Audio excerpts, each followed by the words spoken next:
Alright, welcome.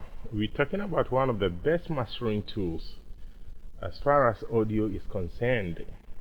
If you don't know Izotope Ozone product, then it means you are a baby or an infant in the industry. We're talking about one of the best tools, and Izotope Ozone 5 is one of the best when it comes to music mastering, and it makes things so easier because it is full of preset. It is very important. All that you have to do is just to select one of the preset and then adjust the modules or the effect to your taste. When you initiate the product or you open it on your screen, this is the first thing you will see. You will see the preset manager. The preset manager first, taking control of other things, and as you can see, it is bypassed now. You can see the bypass button, so it means I have not initiated this. All you have to do is just to select a preset. So as you can see, this is Izotope Ozone 5 Advanced, and this has a lot of features. There is improvement in the features. What are some of the improvements I'm talking about here? Now, in the Izotope Ozone 5 Advanced, you have the following benefit. Yes, there is a new intelligent workflow. That is, there is an updated interface. We have module preset. We also have new intelligent module controls amount. We have the meter bridge and meter tabs.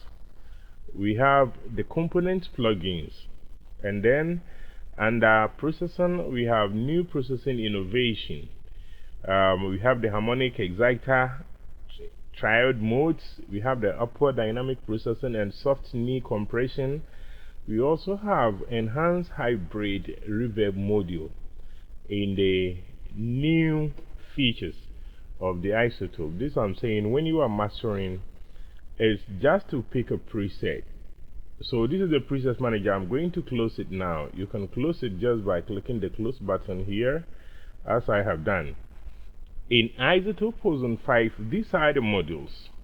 We can talk about the equalizer, that is EQ. We can also talk about the reverb, which is very important. We talk about the harmonic exciter, which is very important. Then we have the dynamics, and then we also have the stereo imaging.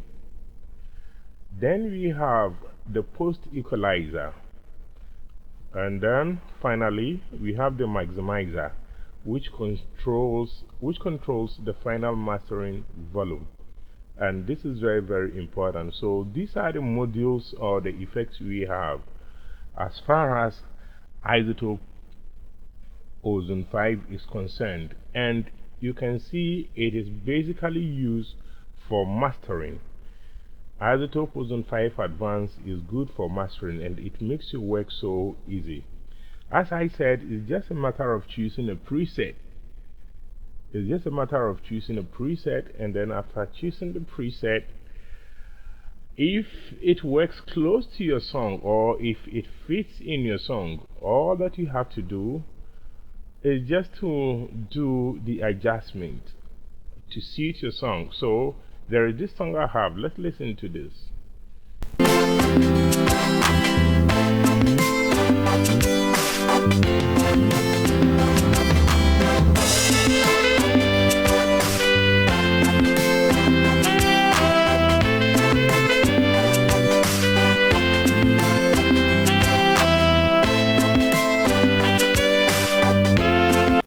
As you can see, everything is flat. I did it intentionally because you can see these sliders. I'll come back to them, but it's just a matter of choosing a preset that completely fits in your song. It's very important, and then do the necessary adjustment to suit that song. So everything has now been bypassed now. Alright, so let's go for a preset and put it on our song, and let's see what would happen. So it is very advisable to start with general purpose preset. So you can see there are a lot of preset here. There are a lot of preset. Even as you go down, you can see a lot of preset. The general purpose ones and the other ones is very important. So let's now have a preset on the songs, and let's see. Let's just select some of them and see which one.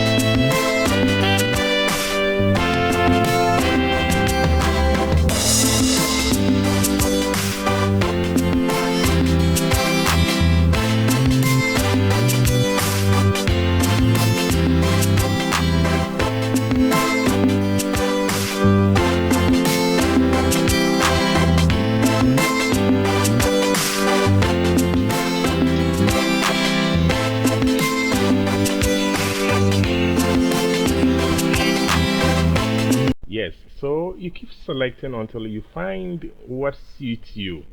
Then you start going into control, or you start adjusting the knobs. So you keep on finding this preset until you are done. So now what happens is that after you have chosen a preset which matches your song, after you have chosen a preset which matches your song, now note that these sliders are at the center. You can enhance their amount. That is the level. So you can see that you can enhance them or reduce them. The more you enhance them, the aggressive they become. That is it. So when you take the equalizer, for instance, you can do a lot of changes. That is, you can enhance it. This curve, as you see over there, you can enhance it, or you can just let it stay in the middle, let the effect stay in the middle completely. But if you wanted to take more effect, you can use the slider over here. As you can see, it's taking more effect, becoming more aggressive, indicated by the yellow line. So let's listen now.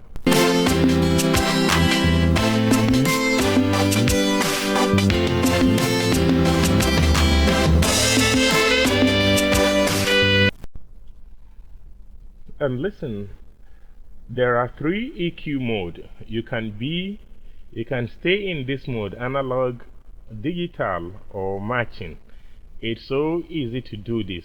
As you can see over here, you can have these bands displayed over here, and you can choose, you can make a selection from the first one. As you can see, from the one area, you can choose, as you can see over there, it's a low sharp.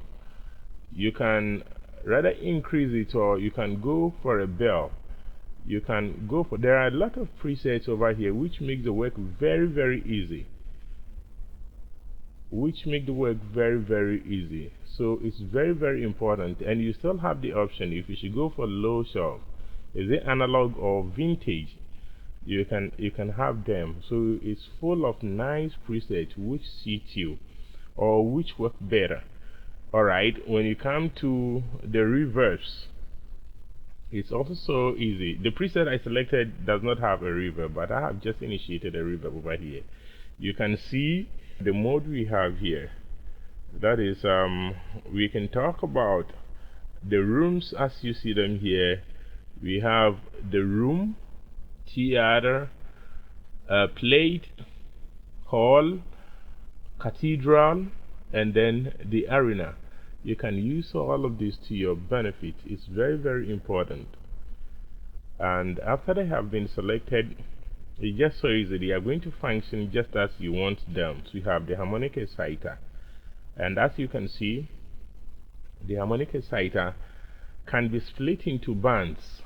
We have 4 bands here, or we have at least 3 now. We have this band area, that band area, and then this band area. You can add another band to make it 4 by just right clicking.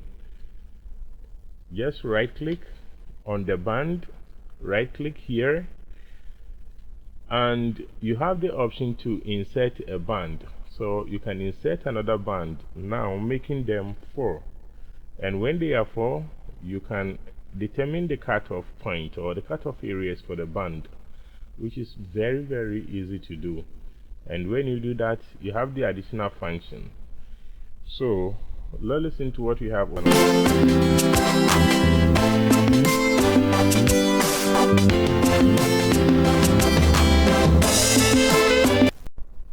You can also bypass a certain band, which is so easy to do. You can bypass a certain band by clicking on the button you see over here.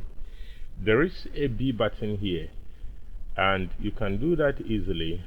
You can just mute that band by bypassing it. So now I have bypassed this area of the band.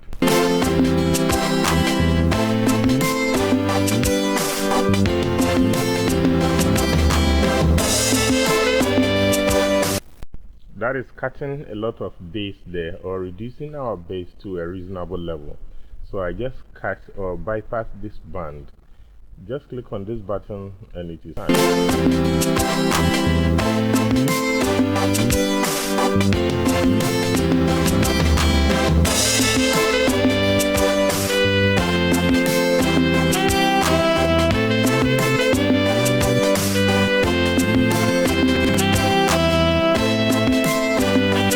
You can also solo a certain band by clicking on the S button you see up here.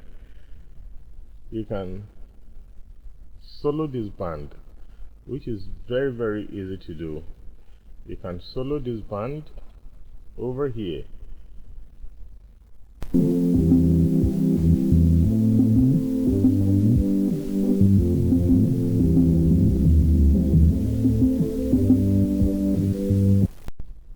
That is soloing this band. You can also solo any of this band here.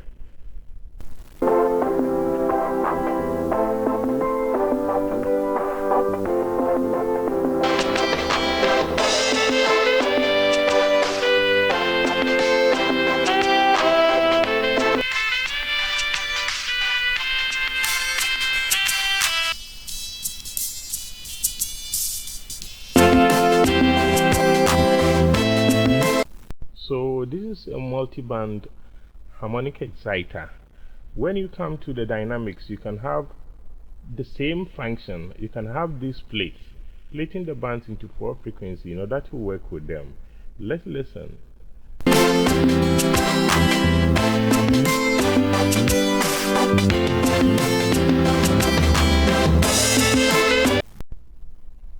So here too, you can solo just this area. So listen to the dynamics here.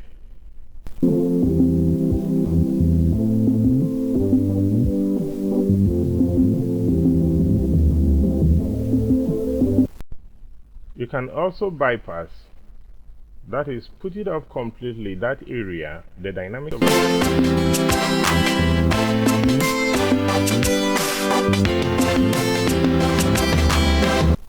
Alright.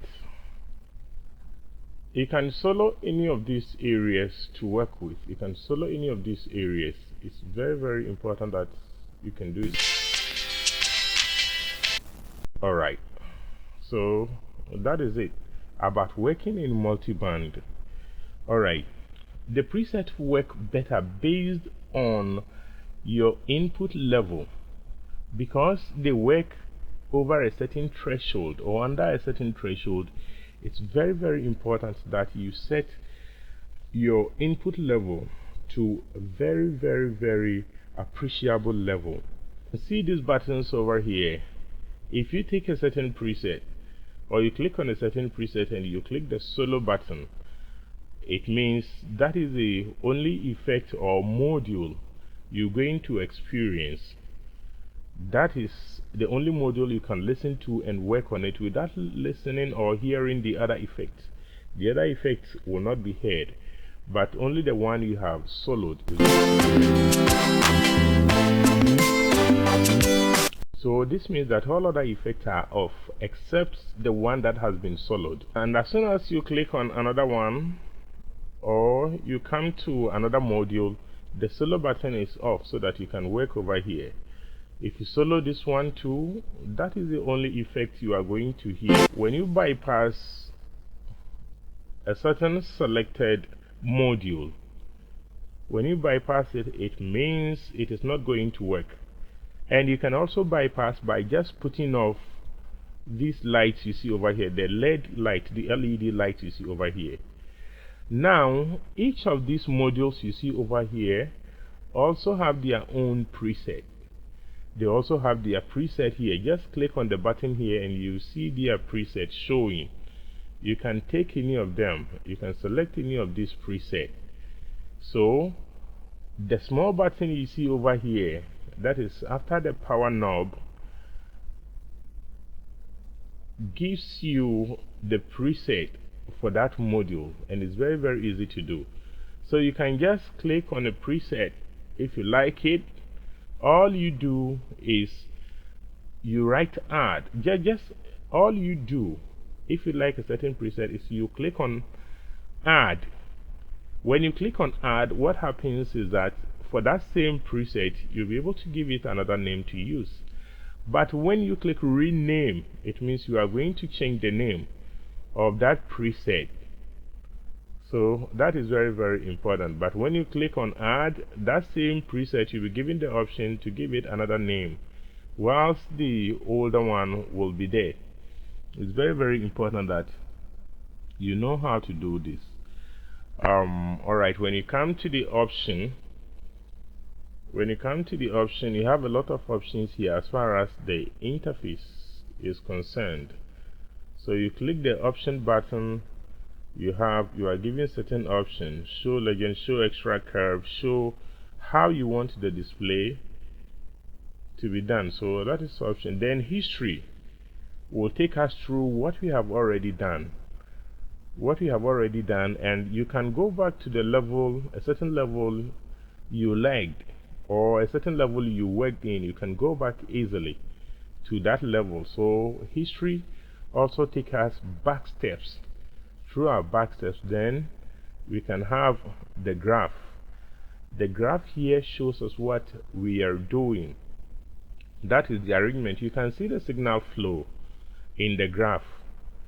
As you can see over here, you can see EQ, reverb. Then we have shared crossover, exciter, which belongs to all of them. We have the EQ too. Then we have the loud max. That is the final area. Spectrum and then phase meter. And this should always stay like that. I suggest so, because it's after you have done everything, you put in the loudness maximizer, which controls all, or which is the final volume, and then the spectrum helps us to see what we have done, and then the phase meter, we use it to check our stereo balance. It's just so easy. But you can change the signal flow. You can change the signal flow in this by simply dragging. I don't have a lot of, I'm not using a lot of this, but let me just click in more of this so that we can see what is happening over there. This loud max you see over here controls the final level of the song, and it is very, very important. So you have a choice of selecting from, say, 50, 0 to 50, 50 to 100, 100 to 150. It's up to 200 in terms of increment, and it's very, very gentle. So as I was saying, you can change the signal flow arrangement by just dragging. You can drag anything here, bring it there. That is doing the rearrangement. You're doing a lot of rearrangement here. You can simply do this, drag and then move them. In terms of signal flow, you can just drag and pull them in terms of signal flow, changing the position of some of these things. You can do it to your taste, and this is very, very important. You can do this to your taste. So that must be done. So that is the order. So usually in Izotope, what happens is that there is arrangement for the signal flow, It usually starts with EQing, from EQing to reverb, from reverb to dynamics. So even as you can see here, I think it is very close to the arrangement you see down here or over here. But in EQ, by default, the arrangement is EQing, from EQing to reverb, from reverb to dynamic, from dynamic to harmony exciter. It is dynamic to harmony exciter, and then from there to stereo imaging, and from stereo imaging to maximizer. That is the arrangement. But there are certain arrangements that cannot be changed. They are made to stay so in the program. They are made to stay. So the final output stage, or the final out stage, as far as the signal processing is concerned, that cannot be altered. It is made by the program to stay so. And that starts with output level gain control, to DC offset filter, to dithering, and then to output level gain meter. So that is the final signal processing stage, as has been done by the program by default. So it is very, very important to know how to do this. So it's just so easy. It's just a matter of selecting a preset that works for you. Now, when you are on reverb, people like this popular view. That is the reverb character. So you can see this as well. So you can see that you have these views here. You have the first view and then the second view. That is the impulse response.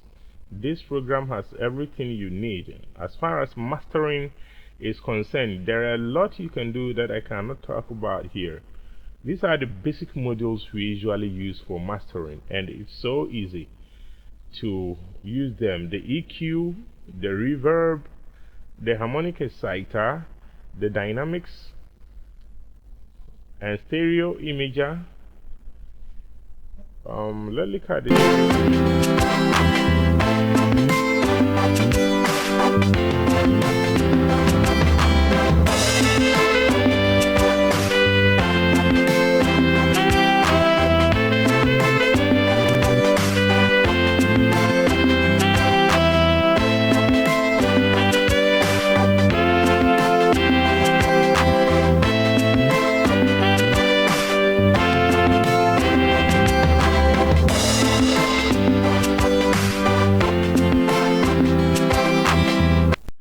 That is easy to do. So as I have said, just go to your preset for mastering. Just go to your preset, select what suits the song, and start adjusting the knobs. You can see all these here. All these knobs can be seen around here, and you can do similar adjustment here. The knobs here, as you can see, works together with this. They are just the same as the sliders you see over here. In terms of amount, you can see all of them here. The sliders you see over here, they are just the same as what you see up here. So you can see how the two are working together. When I adjust this, just watch the down EQ, the first EQ over here. When I adjust this, it also moves over there. So it's the same thing which has been displayed over there. The same thing which has been displayed over there. Yes, as you can see. So just go for a suitable preset and do your workings. Thank you.